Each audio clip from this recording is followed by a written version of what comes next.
5961 sayılı Milli Eğitim Bakanlığı'na bağlı okul öğrencilerinin kılık ve kıyafetlerine dair yönetmelikte 2014 yılında bir değişiklik yapıldı. Bu değişiklikten sonra kız öğrencilerinin okula başörtüleriyle gidebilmenin önü açılmıştı.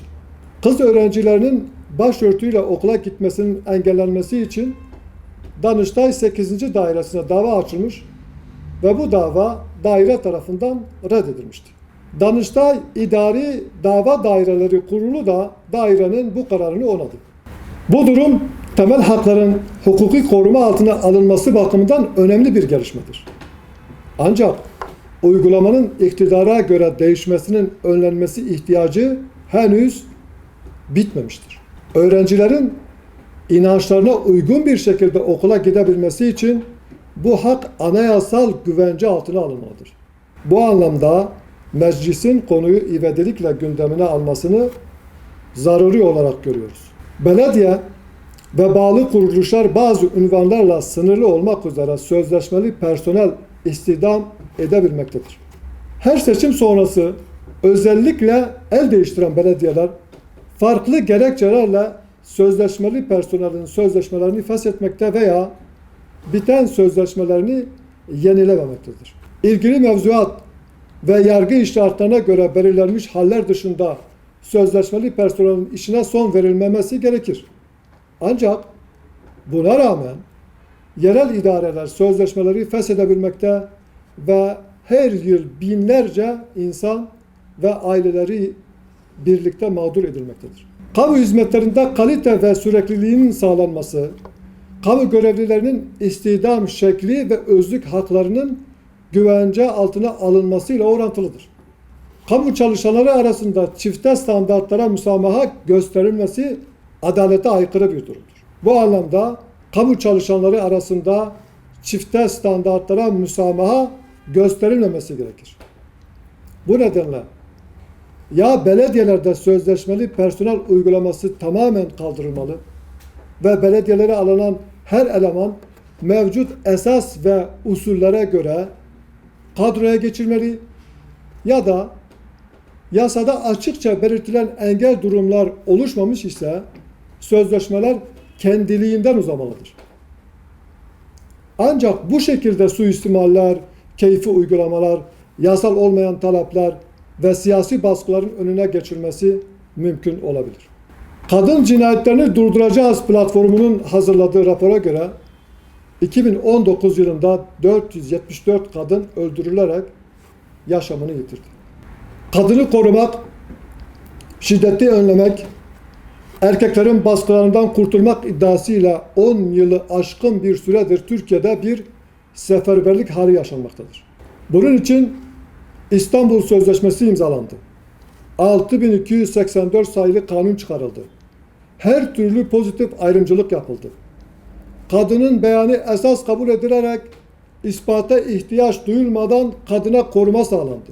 Bunun yanında erkekler hakkında uzaklaştırma kararları verildi. Bu konu billboardlarda ve kamu spotlarında sürekli işlendi. Polis ve jandarma içerisinde özel birimler oluşturuldu. Buna rağmen her geçen yıl cinayet ve şiddet olayları arttı ve son 10 yılda en çok kadın cinayetlerinin işlendiği yıl 2019 yılı oldu.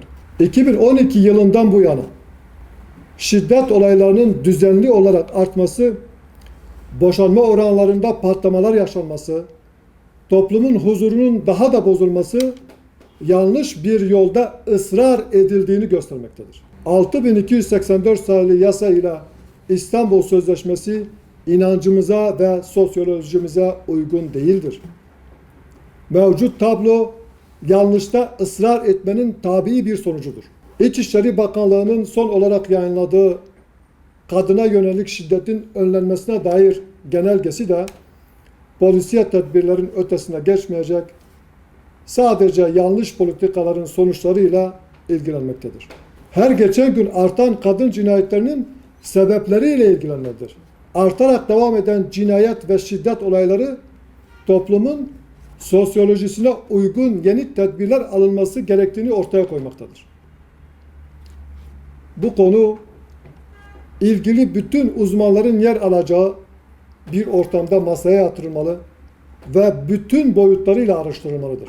Oldu bittiye getirilen yasa ve sözleşmeler daha fazla zarar vermeden yürürlükten kaldırılmalıdır.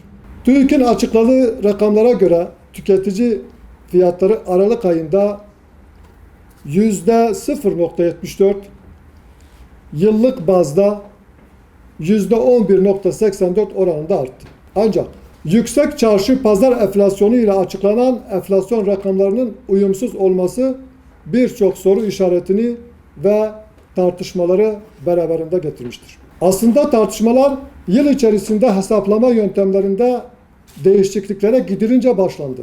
Enflasyon sepetinin tekrar gözden geçirilmesi, doğru veri ve ölçümlerle halka yansıyan çarşı pazar enflasyonunun gerçek rakamlarla yansıtılması sağlanmalıdır. Ülkenin derin ekonomik krize, istihdam ve sanayinin neredeyse durma noktasına gelmesine rağmen 2019 yılının ilk 11 ayında bankacılık sektörünün açıklamış olduğu astronomik kar oranları ekonomik krizin en önemli sebebinin faiz ekonomisinin piyasadaki hakimiyeti olduğunu bir kez daha ortaya koymuştur. Faize dayalı ekonomik sistem olduğu sürece bu görüntüler devam edecektir. Bankacılık sektörü mevduatın sağladığı ayrıcalıklardan istifade ederek piyasayı emerek semirmektedirler.